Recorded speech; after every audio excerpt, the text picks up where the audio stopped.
Kisah hikmah kehidupan. Uwais, pemuda langit yang taat pada ibunya. Pada zaman Nabi Muhammad SAW, ada seorang pemuda bernama Uwais Al-Qarni. Ia tinggal di negeri Yaman. Uwais adalah seorang yang terkenal fakir. Hidupnya sangat miskin. Uwais Al-Qarni adalah seorang anak yatim. Bapaknya sudah lama meninggal dunia. Ia hidup bersama ibunya yang telah tua lagi lumpuh.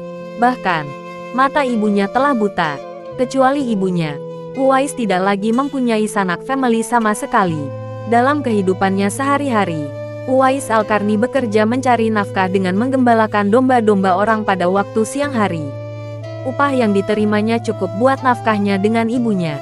Bila ada kelebihan, terkadang ia pergunakan untuk membantu tetangganya yang hidup miskin dan serba kekurangan seperti dia dan ibunya.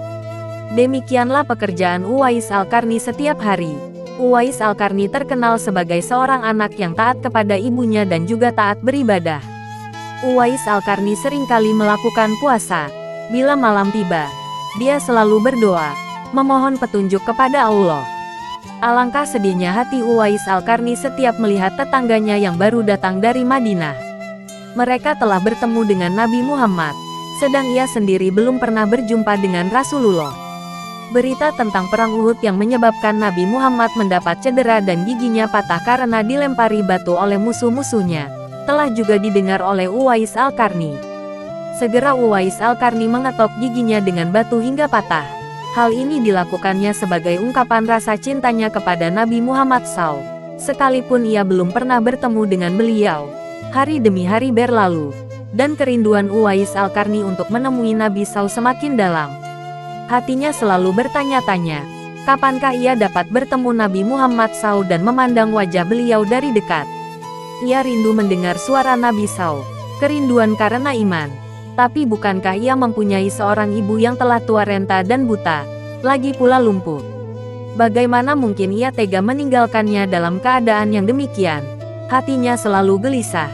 Siang dan malam pikirannya diliputi perasaan rindu memandang wajah Nabi Muhammad SAW. Akhirnya, kerinduan kepada Nabi SAW yang selama ini dipendamnya tak dapat ditahannya lagi. Pada suatu hari ia datang mendekati ibunya, mengeluarkan isi hatinya dan mohon izin kepada ibunya agar ia diperkenankan pergi menemui Rasulullah di Madinah. Ibu Uwais Al-Qarni walaupun telah uzur, merasa terharu dengan ketika mendengar permohonan anaknya. Ia memaklumi perasaan Uwais Al-Qarni seraya berkata, "Pergilah wahai Uwais, anakku. Temuilah Nabi di rumahnya, dan bila telah berjumpa dengan Nabi, segeralah engkau kembali pulang." Betapa gembiranya hari Uwais Al-Qarni mendengar ucapan ibunya itu. Segera ia berkemas untuk berangkat. Namun, ia tak lupa menyiapkan keperluan ibunya yang akan ditinggalkannya, serta berpesan kepada tetangganya agar dapat menemani ibunya selama ia pergi. Sesudah berpamitan sembari mencium ibunya, berangkatlah Uwais Al-Qarni menuju Madinah. Setelah menempuh perjalanan jauh, akhirnya Uwais Al-Qarni sampai juga di kota Madinah. Segera ia mencari rumah Nabi Muhammad SAW. Setelah ia menemukan rumah Nabi, diketuknya pintu rumah itu sambil mengucapkan salam. Keluarlah seseorang seraya membalas salamnya. Segera saja Uwais Al-Qarni menanyakan Nabi SAW yang ingin dijumpainya. Namun ternyata Nabi tidak berada di rumahnya. Beliau sedang berada di medan pertempuran. Uwais Al-Qarni hanya dapat bertemu dengan Siti Aisyah, istri Nabi SAW. Betapa kecewanya hati Uwais. Dari jauh ia datang untuk berjumpa langsung dengan Nabi SAW, tetapi Nabi SAW tidak dapat dijumpainya. Dalam hati Uwais Al-Qarni bergolak perasaan ingin menunggu kedatangan Nabi SAW dari medan perang. Tapi kapankah Nabi pulang? Sedangkan masih terngiang di telinganya pesan ibunya yang sudah tua dan sakit-sakitan itu, agar ia cepat pulang ke Yaman. Engkau harus lekas pulang.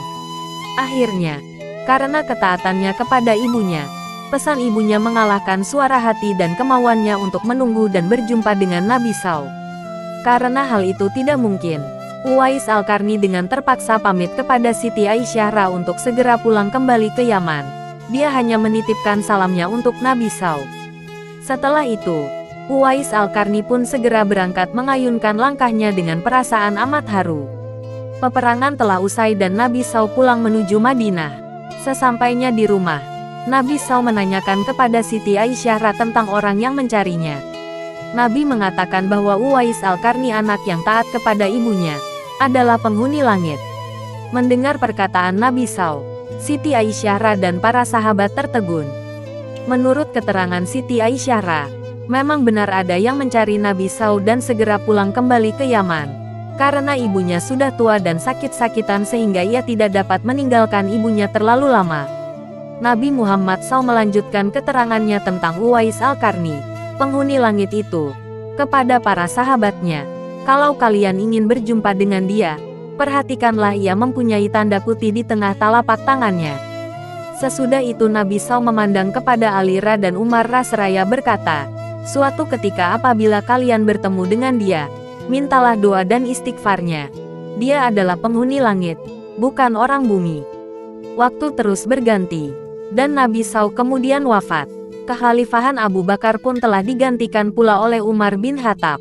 Suatu ketika, Khalifah Umar teringat akan sabda Nabi SAW tentang Uwais Al-Qarni, penghuni langit.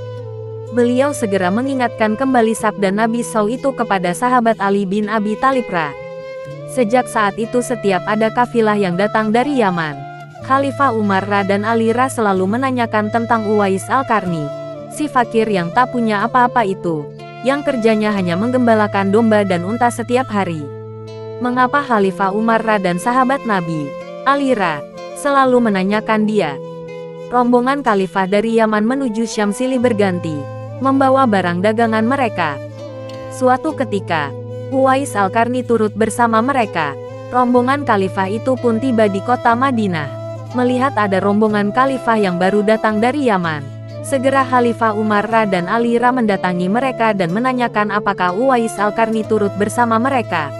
Rombongan kafilah itu mengatakan bahwa Uwais Al-Qarni ada bersama mereka. Dia sedang menjaga unta-unta mereka di perbatasan kota. Mendengar jawaban itu, Khalifah Umar dan Ali segera pergi menjumpai Uwais Al-Qarni. Sesampainya di kemah tempat Uwais berada, Khalifah Umar dan Ali memberi salam.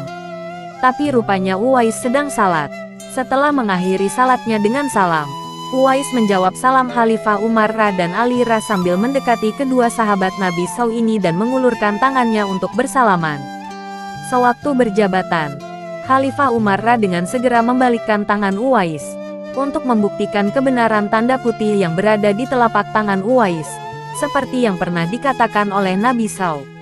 Memang benar, tampaklah tanda putih di telapak tangan Uwais Al-Qarni. Wajah Uwais Al-Qarni tampak bercahaya. Benarlah seperti sabda Nabi SAW bahwa dia itu adalah penghuni langit. Khalifah Umar dan Ali menanyakan namanya, dan dijawab, Abdullah. Mendengar jawaban Uwais, mereka tertawa dan mengatakan, kami juga Abdullah, yakni hamba Allah. Tapi siapakah namamu yang sebenarnya? Uwais kemudian berkata, nama saya wajah Uwais Al-Qarni. Dalam pembicaraan mereka, diketahuilah bahwa ibu Uwais Al-Qarni telah meninggal dunia. Itulah sebabnya, ia baru dapat turut bersama rombongan kafilah dagang. Saat itu, akhirnya, Khalifah Umar dan Ali memohon agar Uwais membacakan doa dan istighfar untuk mereka. Uwais enggan dan dia berkata kepada Khalifah, sayalah yang harus meminta doa pada kalian. Mendengar perkataan Uwais, Khalifah berkata, kami datang ke sini untuk mohon doa dan istighfar dari Anda. Karena desakan kedua sahabat ini, Uwais Al-Qarni akhirnya mengangkat tangan, berdoa dan membacakan istighfar.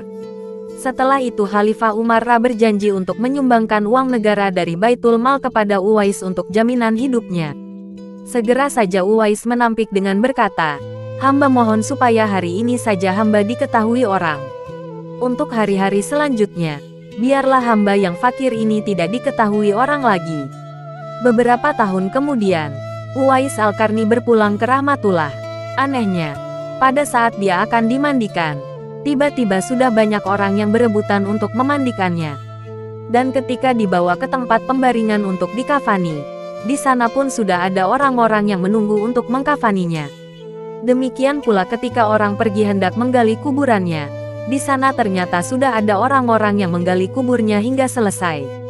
Ketika usungan dibawa menuju ke pekuburan, luar biasa banyaknya orang yang berebutan untuk mengusungnya. Meninggalnya Uwais Al-Qarni telah menggemparkan masyarakat kota Yaman. banyak terjadi hal-hal yang amat mengherankan. Sedemikian banyaknya orang yang tak kenal berdatangan untuk mengurus jenazah dan pemakamannya. Padahal Uwais Al-Qarni adalah seorang fakir yang tidak dihiraukan orang. Sejak ia dimandikan sampai ketika jenazahnya hendak diturunkan ke dalam kubur, di situ selalu ada orang-orang yang telah siap melaksanakannya terlebih dahulu. Penduduk kota Yaman tercengang. Mereka saling bertanya-tanya, "Siapakah sebenarnya engkau wahai Uwais Al-Qarni? Bukankah Uwais yang kita kenal hanyalah seorang fakir yang tak memiliki apa-apa, yang kerjanya sehari-hari hanyalah sebagai penggembala domba dan unta? Tapi, ketika hari wafatmu, engkau menggemparkan penduduk Yaman dengan hadirnya manusia-manusia asing yang tidak pernah kami kenal. Mereka datang dalam jumlah sedemikian banyaknya. Agaknya mereka adalah para malaikat yang diturunkan ke bumi, hanya untuk mengurus jenazah dan pemakamanmu." Berita meninggalnya Uwais Al-Qarni dan keanehan-keanehan yang terjadi ketika wafatnya telah tersebar kemana-mana. Baru saat itulah penduduk Yaman mengetahuinya, siapa sebenarnya Uwais Al-Qarni. Selama ini tidak ada orang yang mengetahui siapa sebenarnya Uwais Al-Qarni disebabkan permintaan Uwais Al-Qarni sendiri kepada Khalifah Umar Ra dan Ali Ra, agar merahasiakan tentang dia. Barulah di hari wafatnya mereka mendengar sebagaimana yang telah disabdakan oleh Nabi SAW, bahwa Uwais Al-Qarni adalah penghuni langit. Subhanallah.